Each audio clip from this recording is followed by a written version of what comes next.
Now that you've learned how to search for classes, let's learn how to read the search results page so that you can find out a little bit more about the classes in which you might enroll. I did a search for chemistry.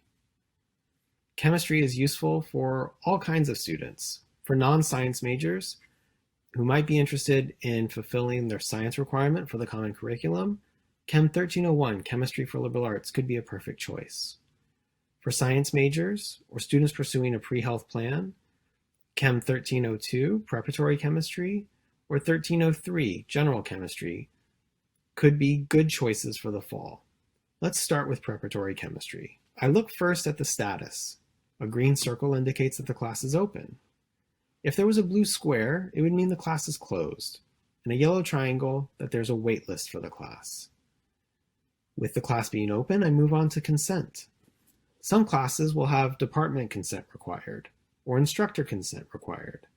This class has no special consent required, so I shouldn't need to seek permission from anyone to enroll in the class. I move to the two most important columns on the search results page, the number of seats available. Pay attention to these two columns. UNRSTR means unrestricted seats. If there's a number in this column, theoretically, if you've met the prerequisites, you could enroll in the class.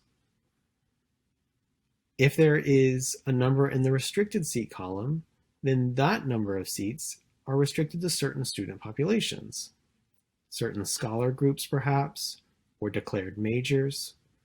If there was a 0 in the UNRSTR column, but a number under the RSTR column, I would want to find out who these seats are restricted to.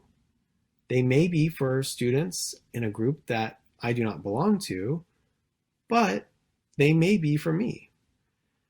To find out, I go to the section column, click the link to go to the details page.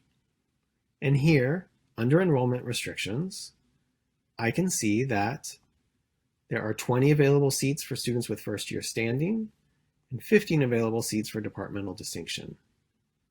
Perhaps you fit into one of those two categories. On this class details page, you can also find out class capacity, waitlist capacity, and a description of the class. Just as I told you in a previous video, if you want to go back, do not use the back button on your browser. Instead, click View Search Results, and you will be taken back to the search results page. Starting back at the top, we have the General Chemistry Laboratory. If laboratory wasn't there in the description of the class, in the name of the class, then I could see under section, it says Lab. Chem 1301 has a lecture component, LEC, as well as a lab component, LAB. Once I select the lecture, I will then be prompted to select one of the labs.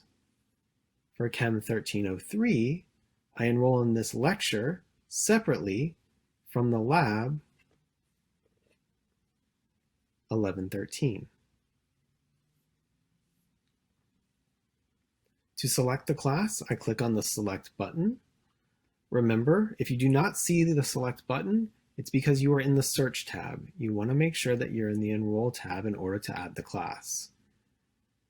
Now that I've selected the class, I click Next, and the class is in my shopping cart. You can build your schedule in your shopping cart, but to enroll in the classes from your shopping cart, you must proceed to step 2 of 3, and then click Finish Enrolling. If you have a hold, if you do not meet a prerequisite, if you have a time conflict, these are common reasons why you would receive a red X or an error. To add another class, you click on the Add Another Class button and do your search again.